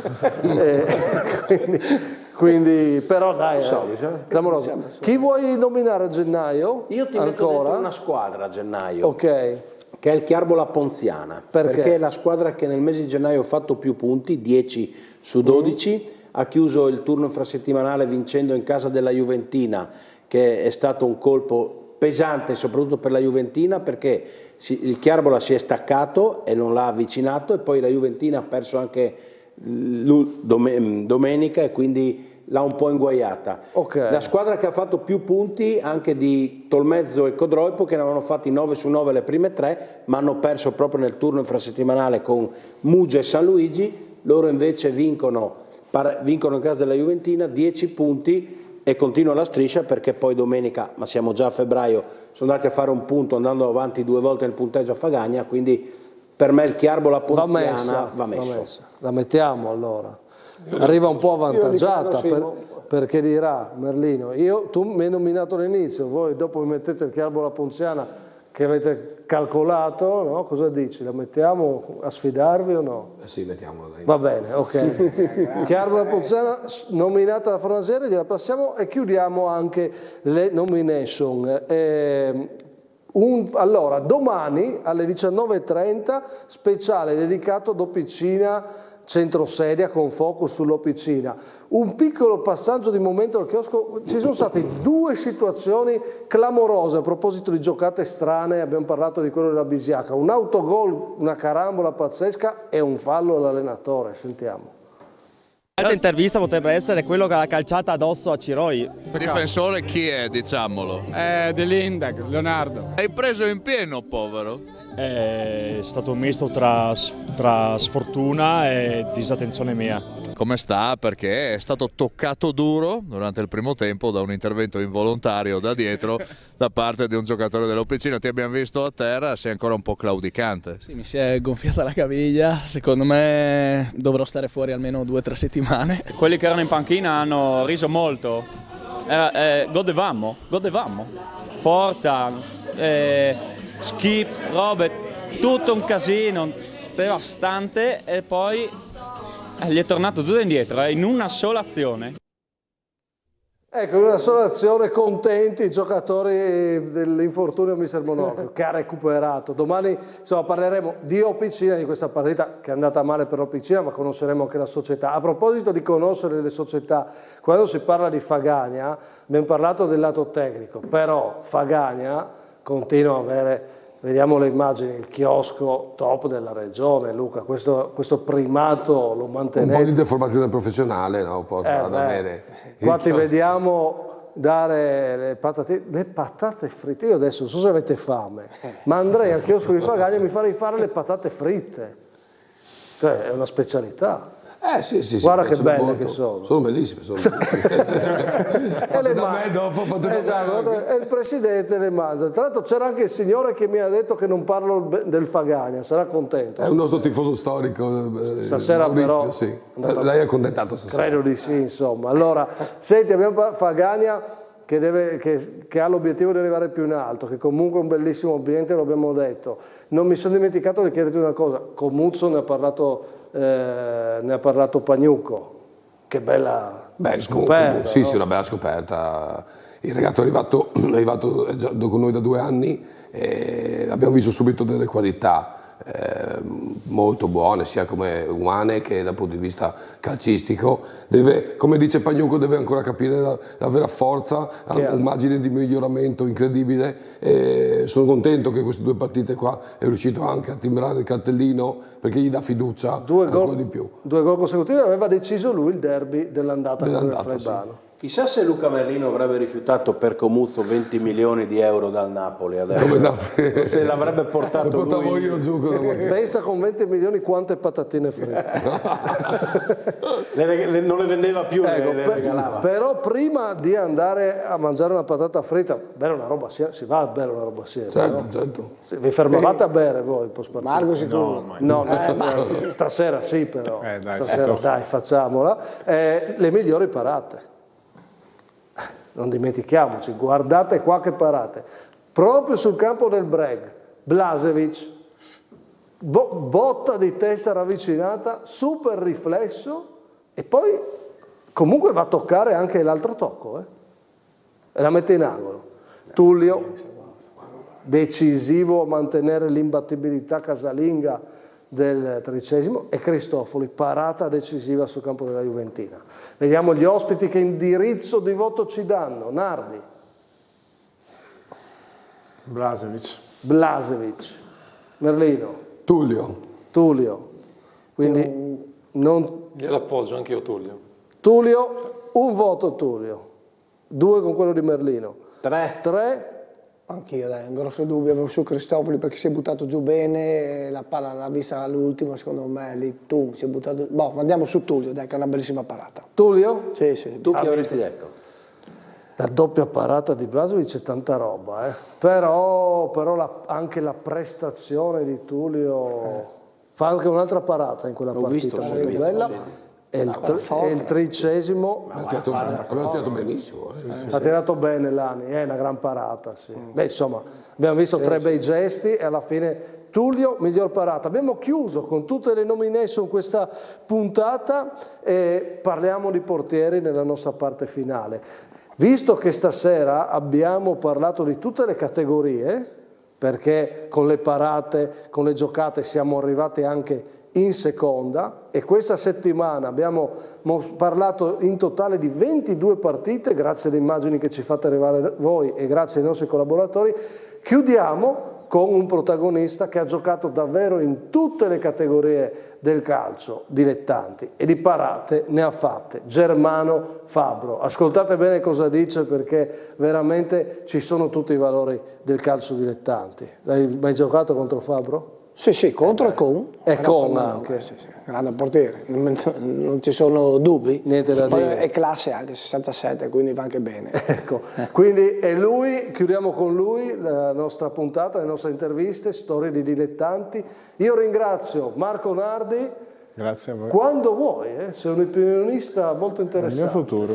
Bomber anche in questo caso. Grazie a Luca Merlino. Grazie a voi, buonasera. Denis Godeas, Simone Fornasiere, Massimo grazie mille. Gerli. Grazie a Francesco e Pietro in regia, la nostra intervista a Germano Fabbro. Ciao! È nato l'8 agosto 1967 e per una vita ha fatto il portiere. Allora, si dice che il portiere, insomma, per ruolo possa giocare più a lungo rispetto a chi fa il calciatore di movimento. Però, insomma, dipende quanto più a lungo e come, ovviamente. Parla uno che quando aveva 18 anni praticamente ha deciso di smettere perché voleva fare questo lavoro, però per quanto mi riguarda mi è andata bene, mi sto divertendo. Io credo che Germano Fabbro si sia divertito anche l'anno scorso, che a 57 anni ha giocato 15 minuti per divertirsi, appunto, no? Ciao Germano. Ciao. Sì, diciamo l'anno scorso il mister ha voluto darmi una piccola soddisfazione. All'ultima partita del campionato a Bertiola mi ha fatto giocare un quarto d'ora, giusto per darmi questa soddisfazione. È stato bello, dai, nonostante tutto è stato bello. Hai toccato i professionisti, la Serie C, hai giocato in diverse categorie poi del calcio e anche dilettantistico, hai vinto, sei retrocesso, hai tante cose da raccontare, però la cosa vera da cui voglio partire è proprio questa, cioè tu fino alla stagione diciamo 2016-2017, quando eri a Gonars, tu hai giocato campionati, quindi mi devi raccontare un po' cosa significa quando si supera i 50 anni essere ancora in campo. Allora, intanto c'è molta soddisfazione, perché vuol dire che quello che tu hai fatto nell'arco degli anni la gente non si è scordata. Io mi ricordo sempre quel giorno che stavo allenando i portieri, gli juniores del Gonars, è arrivato Pavic ridendo e dopo un po' è arrivato Dose col braccio ingessato. Mi fa: guarda che domenica devi giocare. Ho detto: Pavic, sì, devo giocare. È anni che mi alleno poco e niente. E ti dirò, sul momento ho avuto un attimo ci volevo pensare sinceramente, perché a 50 anni presentarsi in campo in una promozione, sai, c'è da pensarci bene, perché non hai più né i riflessi né diciamo la reattività che avevi una volta. Mi ha detto: puoi pensare solo stasera, perché domani ti devi allenare. E con ciò ho pensato solo quella sera lì e ho accettato ben volentieri. Era il 2016 sì, precisamente. 2016, anche se sul momento, ti dico la verità, ero preoccupato, dico la verità, perché come ti ho detto, trovarmi in promozione a 50 anni, hai la soddisfazione, però anche ci pensi sopra, che puoi dire. Anche se ti dirò che una persona, un certo spagnolo, sì, mi ricorderò sempre quel giorno lì, ero a vedere i juniores del Gonars, ero seduto in tribuna, lui era sopra, mi chiama: Fabro, mi chiama su, ho detto: dimmi, ma è vero che vieni a giocare a Gonars? Sì, ho detto, mi ha chiesto Pavi, siccome che dove? Beh, allora siamo già salvi. Questo me lo ricorderò per sempre, una frase che mi ha detto lui: guarda, allora siamo già salvi. E quell'anno lì siamo arrivati, mi pare, quarti, quinti dopo in classifica. Torniamo un po' indietro, no? Nasci a Udine, cominci a livello giovanile, inizi a giocare più o meno 10 anni, no? Mortagliano, e poi inizi a spostarti, perché hai giocato a Gorizia, hai giocato all'Udinese, no? Mi racconti il Fabbro giovane? Io sono partito da Mortagliano da esordienti, ho fatto 2 anni, ho fatto esordienti e giovanissimi regionali. Poi da lì mi ha acquistato l'Udinese, mi ha girato in prestito un anno a fare i giovanissimi regionali alla Pro Gorizia, poi sono rientrato a Udine e ho fatto fino alla primavera. Poi il destino ha voluto che sono tornato a Gorizia altri 2 anni con il presidente Pozzo, allenatore era Gigi Del Neri. Poi da lì sono partito, sono andato a Fano in Serie C2, abbiamo vinto il campionato, siamo andati in C1, a Fano come allenatore avevo Ciccio Esposito, poi a novembre è arrivato Dario Hubner, in C1 è arrivato Guidolin come allenatore, è rimasto sempre Dario, poi da lì sono andato, l'anno dopo sono andato a Riccione, poi sono ritornato a Fano ancora.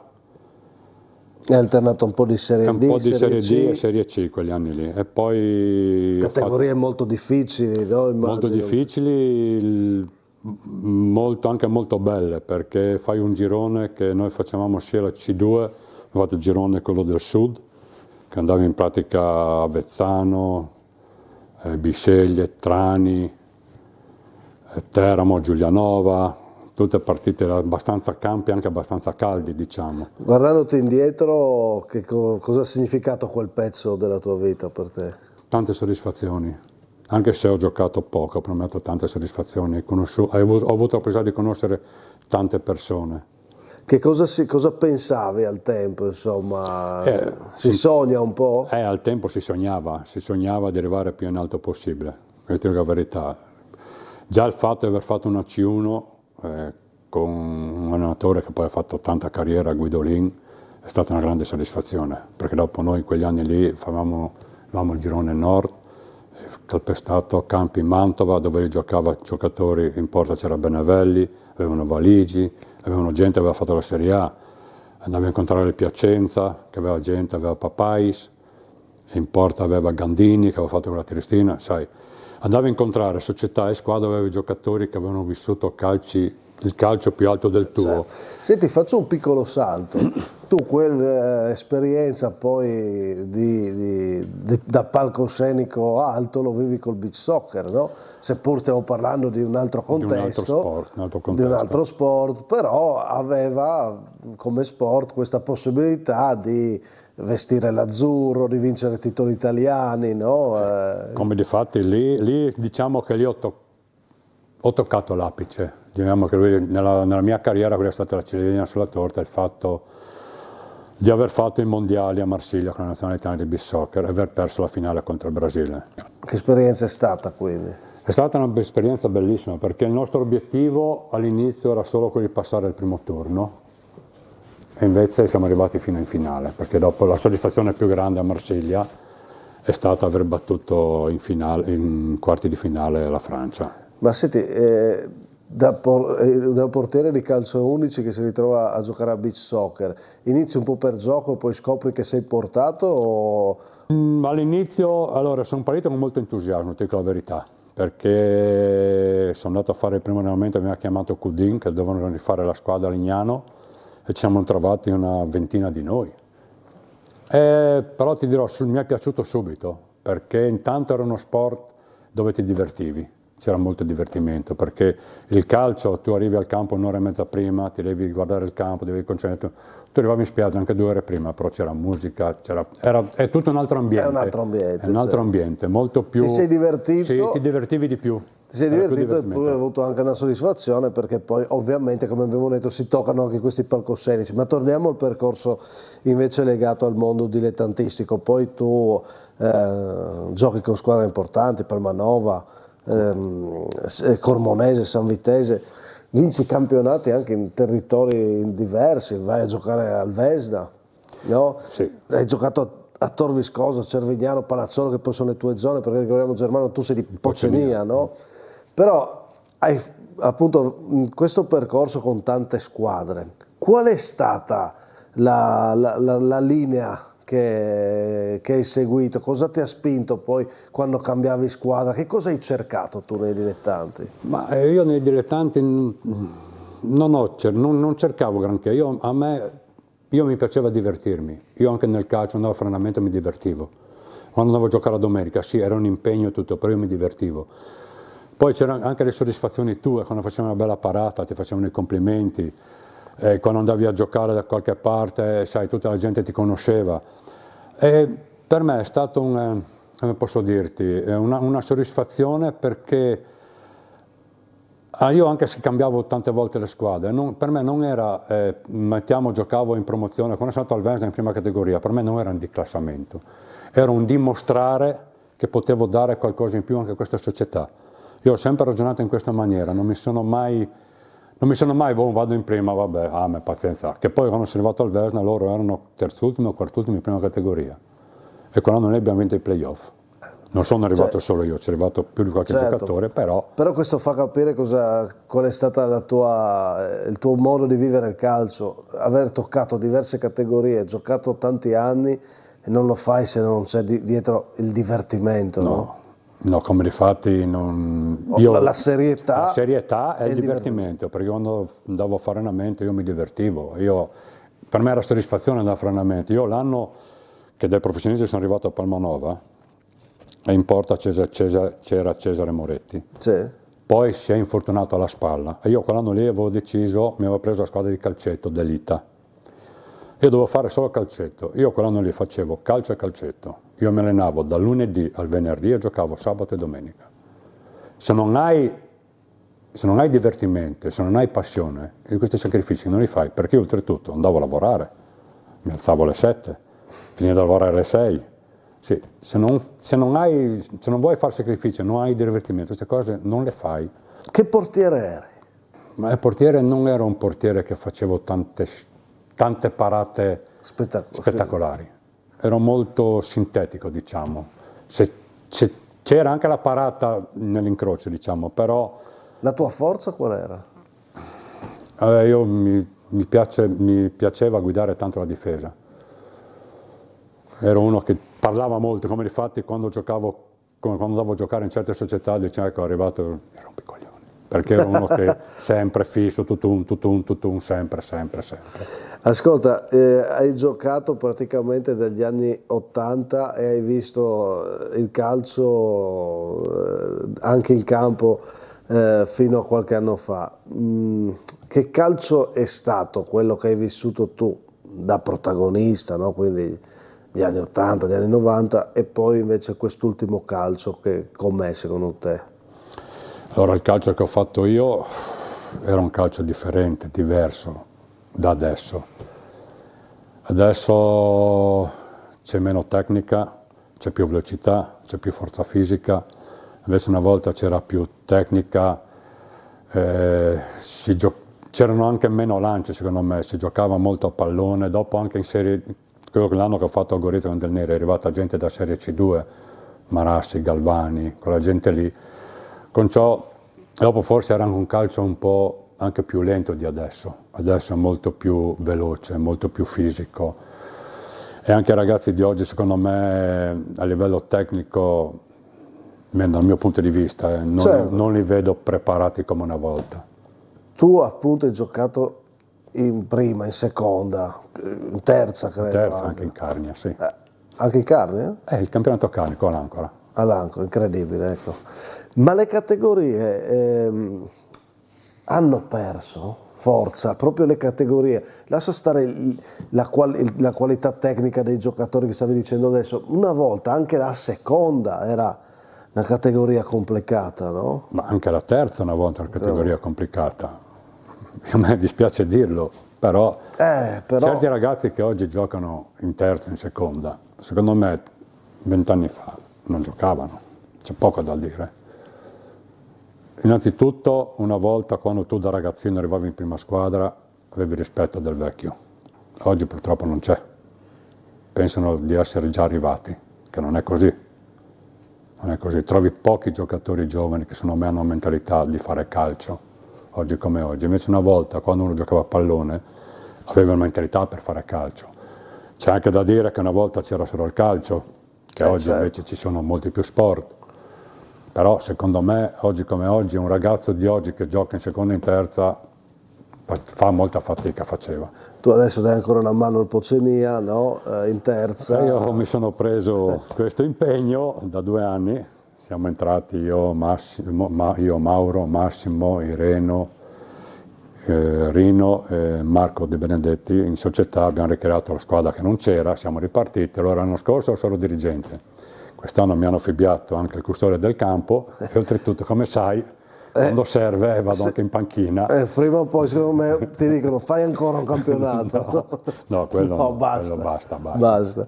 Senti, mi dici un giocatore, o più giocatori insomma, che hai apprezzato nei dilettanti? Guarda, io ti faccio il nome di un portiere che non è sempre stato, nessuno ha mai parlato di lui, però secondo me aveva grande possibilità. Abita a Pocenia, Paolo Versolato. Mi racconti una partita indimenticabile? Potrei dirti indimenticabile, che dopo lì una che quando ero a Fano, primi in classifica in C2, giochiamo con l'ultima in Bisceglie in casa, abbiamo perso 2-0, dopo che abbiamo sbagliato, ci siamo presentati con Dario Ubner, si è presentato 6 volte davanti al portiere. E lui quella volta aveva un vizio solo, lui calciava forte, prendeva sempre addosso il portiere. Ok. Poi ti racconto un aneddoto di Dario Ubner. La partita lì, perdiamo 2-0, Ciccio Esposito fa nessuno va a casa. Vabbè. Dopo un'ora facciamo Dario, andiamo a mangiare la pizza. No, io vado dall'Amorosa. Ma come vai dall'Amorosa? Se mi sento che nessuno va a casa. Lui preso su il partito, il mister era già partito con la moglie che andava in Toscana, lui arriva a Bologna, gli suona e lo saluta. Arriviamo il martedì negli spogliatoi, mi ricorderò sempre, il mister fa, quando io dico che Dario si alza in piedi, fa mister, se le va bene così, se no io torno anche a lavorare. E da lì Dario. Mi dici una persona per te indimenticabile nel calcio? Posso dirti l'allenatore dei portieri che ho avuto a Trieste, al Vesna, Oriak Ivan. Ti dico, quando l'ho visto arrivare, ho detto che è troppo vecchio questo, invece invece mi ha portato a un livello fisico veramente, ero perfetto. Io la domenica arrivavo in campo e non avevo paura di niente, non mi faceva gol nessuno.